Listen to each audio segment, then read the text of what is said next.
Bon mardi, la gang, j'espère que vous allez bien. Pour ma part, ça va bien, pète le feu. Ce matin, vidéo pour le VV Frank Show. On fait le tour de certaines petites affaires. On va regarder déjà le Mighty Marvel Drop. Ensuite, on va aller faire un petit tour, quelques opportunités de marché. On parle interopérabilité. Puis je vous amène aussi sur une nouvelle news à propos de eBay. On sait que des vidéos parlaient de eBay. J'en ai fait une vidéo hier. Développement quelques heures après mon vidéo. Donc, yeah, on fait le tour de ça right away. So, Mighty Marvel. First of all, bon. J'ai l'impression qu'il y a un changement dans les bras des Mighty Marvel. Vous me direz ce que vous en pensez, mais j'ai un feeling qu'ils n'ont pas les mêmes articulations que les Mighty Marvel qu'on a connus. Pour les pattes, ça y ressemble beaucoup, mais peut-être que je me trompe, tant un peu. Bon, je pense dernièrement, ils ont peut-être un peu changé, parce que ceux-là semblent communs, quoi, peut-être pas celle du Marvel aussi, mais regardez Thor. Comment il a une espèce de bras de réglisse, toute d'une traite, genre pas... on dirait qu'il n'y a pas... Checkez Jane Foster. On dirait qu'il n'y a pas d'articulation. Même Deadpool, on dirait qu'il n'y a pas d'articulation. Quand je viens voir les bras de nos petits personnages juste ici, je sais pas pourquoi j'ai l'impression qu'ils regardaient l'articulation, comment elle a l'air plus prominente, un petit peu. Proéminente, je pense qu'on dit. Excusez pour l'erreur des mots. Ici, on a, sur ces bonhommes-là, on n'a pas l'impression d'avoir regardé. Mais lui, même le X-Men Deadpool, quand il plie son bras, genre de même, on a l'impression qu'il a plus le bras rond que plié. Donc, je sais pas si... Regardez encore le zombie Deadpool, même affaire. Donc, est-ce qu'ils sont en train d'améliorer la qualité des Mighty Marvel? Je pense que ça pourrait être possible jusqu'à un certain point. Déjà, ceux-là sont interactifs. Là, moi, je pensais qu'ils étaient animated au début. Quand j'ai vu qu'ils étaient juste interactifs, j'étais comme, c'est tout ça leur animation? C'est bien la merde. Bon, là, il y en a 5, 6, je pense. Il y a des éditions number assez hautes. Puis il va y avoir un drop avec ça. Donc quand vous allez avoir le set complet, vous allez avoir droit au airdrop du dernier collectible. Donc là déjà, Ant-Man, collectible, interactif. L'interactif est assez basic. Hein? Vous cliquez dessus, il enlève son masque. Vous cliquez dessus, il le remet. 13$ de drop, 4200 pour le common. Je trouve que c'est beaucoup en salle, surtout vu où ce qu'on est. On a un uncommon encore une fois à 4200 de mint number. Attendez un peu, je retourne ma tronche. 4200 de mint number, c'est épouvantable. Je trouve ça un peu trop. Après ça, on a un rare ici à 3200 mint number. Genre, encore une fois, je trouve que c'est trop. Ça se trouve être Cassie, qui je sais même pas est qui. Ok, c'est une nouvelle super-héros. Donc, cool, puis là, ben, on a les grands-papas, grand-maman, puis encore une fois, je sais même pas c'est qui, mais l'interactivité avec eux autres est assez simple. Tu cliques dessus, il enlève, puis il met ses lunettes. Je trouve ça ordinaire un petit peu. Je vais être franc avec vous autres, là. Puis on est encore, regardez, même Hank, c'est encore une pièce à 3200, puis on a un autre ici à 2500, je suis un peu comme tabarnak, ça nous fait un set à 15 000 pièces, genre. Puis, si vous avez toutes les drops, le 14 mars, vous allez avoir un airdrop de Monsieur Patate, Golden Version. Donc, ils nous ont mélangé du Toy Story avec les Mighty Marvel. Je sais pas trop pourquoi ils ont mis un Monsieur Patate là, mais il est pas très beau. Je vais vous dire ça comme ça, il est très laid. Non, il y en a qui vont dire de quoi tu parles, c'est pas Monsieur Patate. Non, je sais, c'est Modoc. Mais vous qui ressemble à un esti de Monsieur Patate Golden Version. C'est un Golden Monsieur Potato. Il est pas très beau. Je sais pas si... En plus, il a pas l'air d'être animated ni interactif. Je l'ai pas vu de dos, mais calisse qu'il a pas l'air beau. Puis bon, celle-là, je sais pas combien ils vont en avoir de versions. Probablement que ça va dépendre un peu du nombre de personnes qui ont le set au complet.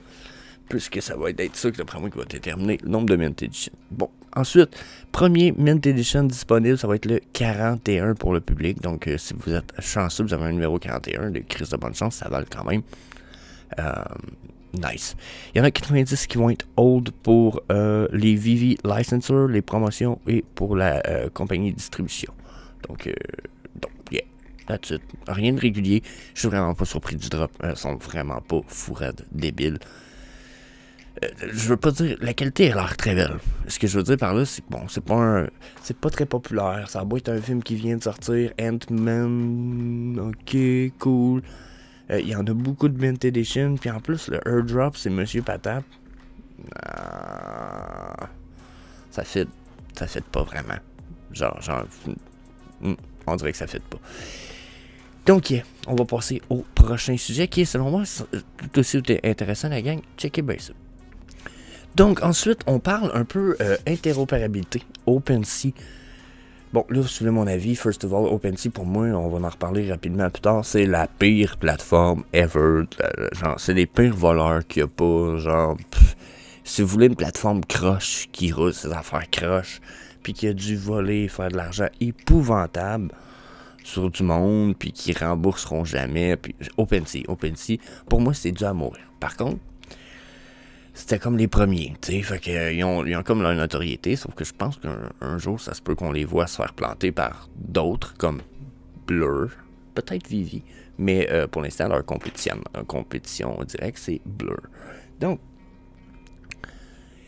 qu'est-ce qui se passe avec OpenSea? C'est que, bon, il vient d'être introduit, ok, des royalties pour les NFT créateurs. Dans la mesure où si vous si vous étiez en train de créer un NFT sur OpenSea, par exemple, puis vous vouliez l'amener sur Blur ou le vendre sur Blur, eh bien là, le créateur se retrouvait à ne pas recevoir de royalties pour sa vente. Donc là, il a fallu qu'il modifie des smart contracts. Puis il a fallu qu'il introduise une nouvelle sorte de smart contract qui va être les ERC 2981 qui sont mettre pour forcer les royalties quand il y a une vente de cette sorte de NFT-là. Donc, toutes les plateformes, les marketplaces qui vont permettre l'intégration de cette sorte de NFT-là, les ERC, oups, j'aurais pas dû cliquer sur le lien, ERC 2981, vont à pouvoir recevoir leur royauté quand ils vont être vendus sur d'autres blockchains. Donc, c'est comme un upgrade de smart contract qui est ajouté aux NFT qui sont créés sur OpenSea. Mais là, dites-vous une chose, c'est que c'est comme ça sur OpenSea, mais c'est comme ça sur Immutable X pour l'instant, dans la mesure où nos royalties ne sont pas toutes transmises. Mettons que Immutable X, on voudrait prendre n'importe quel de leurs NFT puis l'amener sur une autre plateforme en ce moment. Le créateur ne recevrait pas de royalties sur la vente faite sur un autre marketplace. C'est la raison de pourquoi on n'a pas encore ces intégrations-là d'interopérabilité. Ce qui fait que jusqu'à un certain point, il va falloir que ça soit upgradé, mis à jour. Probablement que les smart contracts de Immutable X sont déjà en voie de, ou pour une grande partie de ceux qui sont déjà faits pour d'autres entreprises. Il me semble qu'ils ont déjà des interopérabilités, mais c'est normal qu'on ne l'ait pas encore, dans la mesure où c'est pas quelque chose qui est prévu ni qui est désiré par la plupart des marketplaces qui permettent de créer des NFT. Okay?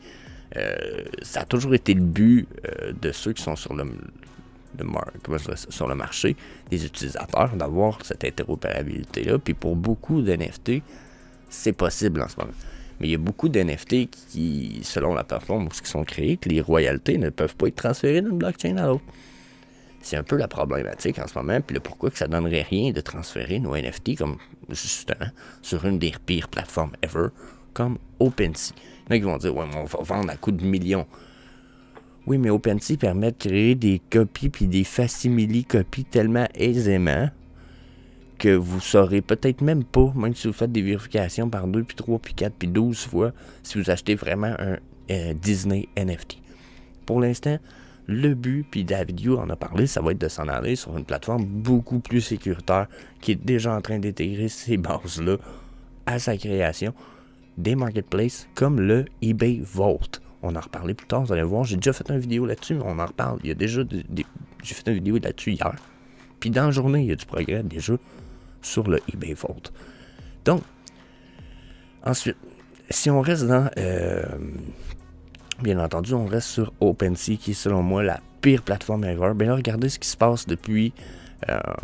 ça date du 8 février, mais ce qui est en train de se passer pour OpenSea, il est accusé de vol, négligence, extorsion, par un utilisateur qui est en train de les poursuivre en cours pour 500 000 $. Bon, là, ok, une petite poursuite en cours, c'est sûr qu'elle va se faire poursuivre une fois vers un créateur à quelque part, il va sûrement perdre. L'histoire, c'est que ce gars-là risque de créer un précédent dans la mesure où c'est pas le premier ni la seule personne à avoir acheté des NFT, par exemple sur OpenSea, puis à se les être fait voler. Une fois que c'est fait voler, si tu peux le faire flaguer comme étant NFT volé. Ok, une fois que c'est fait, tu peux comme, même si tu le récupères, tu peux plus le backer. Fait que là, le gars, d'après ce que j'ai compris, récupérer son NFT, il peut plus le vendre nulle part, puis il peut pas le transférer justement sur d'autres marketplaces. Donc il est pogné avec son espèce de NFT qui est flagué, qui peut pas être vendu parce qu'il y a eu des transactions suspicieuses avec ce NFT-là. Donc là, le gars il poursuit NFT parce que OpenSea parce qu'en plus, quand il a fait des demandes, il dit répondre pas. Message automatique. Réponse très vague. Puis ça, c'est quand ils n'ont pas barré son compte puis qu'ils n'ont pas empêché d'avoir des transactions. Donc là, il se retrouve avec une espèce de compte sans transaction, plein d'NFT qu'il ne peut pas utiliser, qu'il ne peut pas vendre. Il se retrouve avec une perte de plusieurs millions de dollars. Donc, puis c'est un peu de la manière que OpenSea fonctionne. Ils ont même fait disparaître des séries d'NFT complètes qui avaient été comme vendues jusqu'à un certain point. Puis quand tu vas sur OpenSea, maintenant, les gens ne peuvent pas vendre ou acheter de ces collections-là, même s'ils les ont dans leur wallet. Donc, ils se retrouvent avec une espèce de... dans un vide judiciaire, puis jusqu'à un certain point, ben ça peut être des manipulations frauduleuses pour éviter justement la vente et peut-être le cash-out, ou etc. Donc, c'est ce qui arrive. Puis, c'est pas la première fois OpenSea, je vous le dis, qui ont des problèmes. Ça va juste commencer. Ils ont fait beaucoup d'erreurs de manipulation. C'est un peu trop... Tu sais, quand c'est trop beau puis c'est trop facile de faire des NFT puis de revendre, puis il devait avoir quelque chose à quelque part en dessous de ça. Puis là, faut que je fasse une plus grosse enquête là-dessus. Mais je vous le dis, j'ai entendu des affaires louches. Je peux pas amener de preuves parce que je les ai pas eu sous le visage. On m'a dit ils sont faciles à trouver, ils sont sur Internet. Je vous ramène ça. Pour moi, OpenSea, c'est la pire plateforme ever, justement.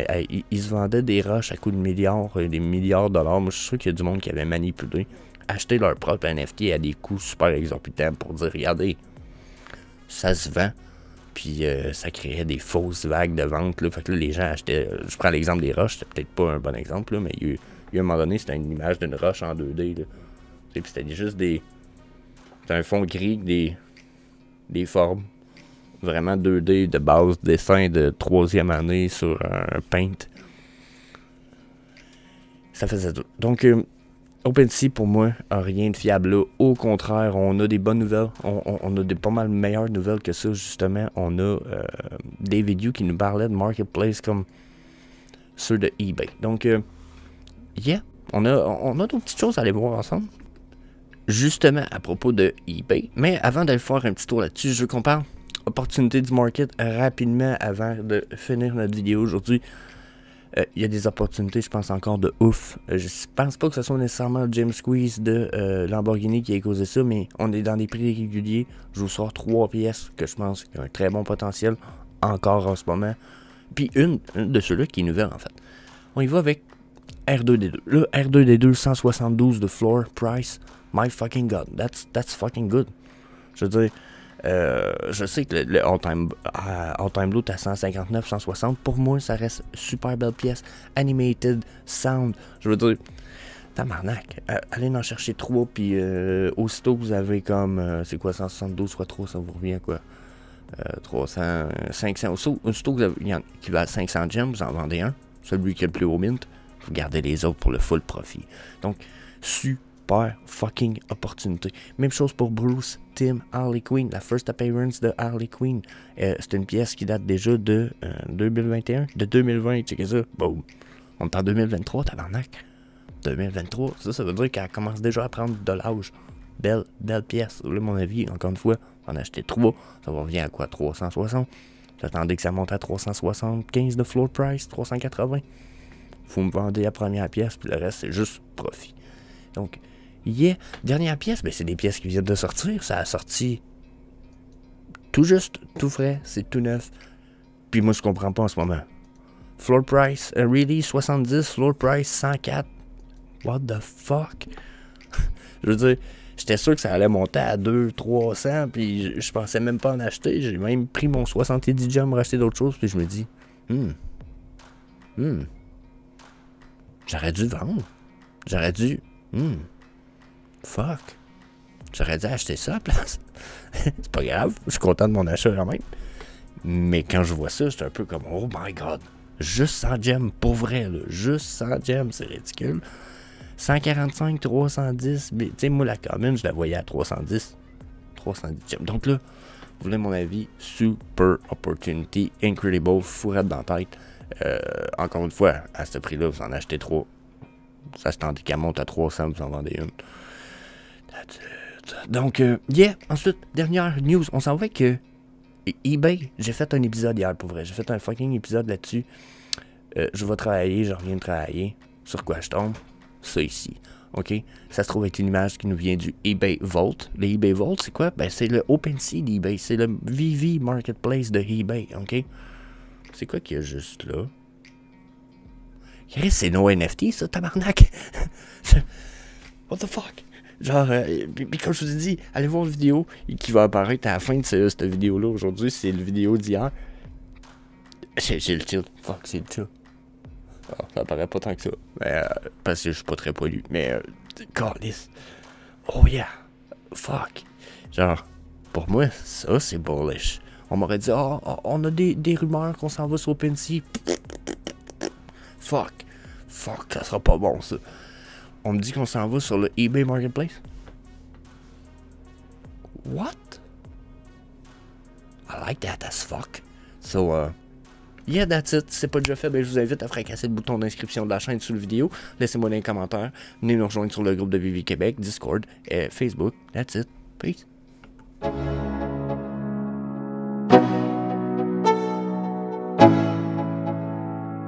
Let's go. Yeah. I'm like an addict, do I gotta have it. I ain't even playing, got a really bad habit. If it moves, gotta grab it. Fuse like a magnet, lose, won't have it till I'm doomed in a casket.